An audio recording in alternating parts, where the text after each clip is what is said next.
And good morning. I'm Carol Costello. Thank you so much for joining me. In response to last week's shooting massacre in Chattanooga, Tennessee, where 4 Marines and a sailor were killed, one Florida gun store owner declared his business a Muslim-free zone. He made the announcement on YouTube. Now, I have a moral and legal responsibility to ensure the safety of all patriots in my community. And so, effective immediately, I'm declaring Florida Gun Supply as a Muslim-free zone. I will not arm and train those who wish to do harm to my fellow patriots. Andrew Hallinan, the owner of that Florida Gun Supply store, joins me now. Good morning. Good morning. Thanks for having me. Thanks for being here. So you're standing in front of a Confederate flag. You're banning Muslims to read the Quran from your store. You want to be provocative. Why?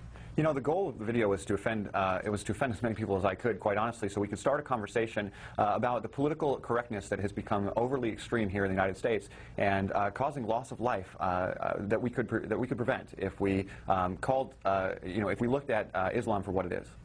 Okay, so I'm all for a conversation, right? But you're going one step farther. You're banning Muslims who follow the Quran from your store.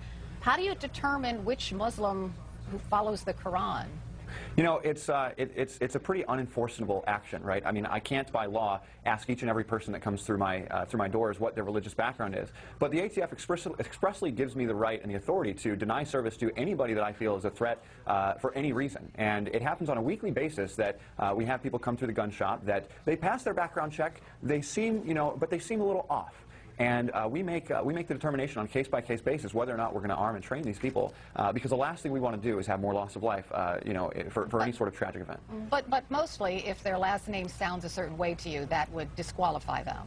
Well, no. I mean, you can have the first name of Abdul, and we're not going to disqualify you, but it will be done on a case-by-case basis. You know, the broader picture here is that we want to bring light to Islam's tenets as a whole. We do believe that Islam is evil at its core, and that the Quran is built to establish a one-world order, a caliphate, and well, superior. Go ahead. I'm just saying that, just by the way you're basing on who comes in your store and is provided service, seems off to me because, for example, Elton Simpson is the name of one of the gunmen who opened fire this summer at the Prophet Muhammad cartoon contest in Garland, Texas. I'll just go down some other names for you of people who've been arrested for attempted terrorism. Alexander Chicolo, David Wright, Nicholas Ravinsky, Elton Simpson, as I mentioned, Hassan Edmonds, Terod Pugh, Christopher Cornell. Islamic extremism comes in all shapes and sizes, and we're not going to be able to, just recognize it right off the bat. But if people are seeming, unnecessarily but isn't that ineffective? I mean, isn't that ineffective what you're doing? It's not going to help anything. It's just going to incite things, don't you think? Going back to the point of the video was, it is to get the conversation started about Islam, and that the core tenets is to establish a one-world order and do so by violent acts. And that's why we're seeing such unrest in the Middle East. That's why we're seeing these jihadist terror strikes in the United States, is because their ultimate goal is to establish one world religion that's superior to any other religion, and that is the only religion that says that. What about mass killers like Dylan Roof? He was a white supremacist. He is no, a absolutely, white supremacist. and I won't arm and train anybody from the KKK. Okay, so you'll ban them too? A guy who wrapped himself in the Confederate flag?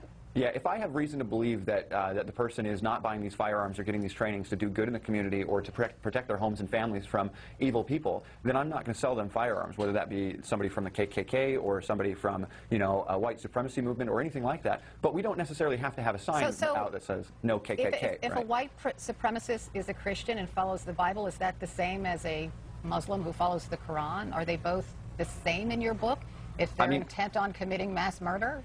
Yeah, so my goal is to keep guns away from anybody who's going to use these for any sort of violent actions. And I do believe that Islam, at its core, is violent. I'm not saying in any way, shape, or form that every Muslim is violent at all or evil at all. The vast majority of Muslims are peace-loving, normal, everyday Americans and people that are not out to seek the jihad. But you do realize that the number of gun deaths in this country, there are many, many killers, and they way outnumber Muslim Americans who kill. Way.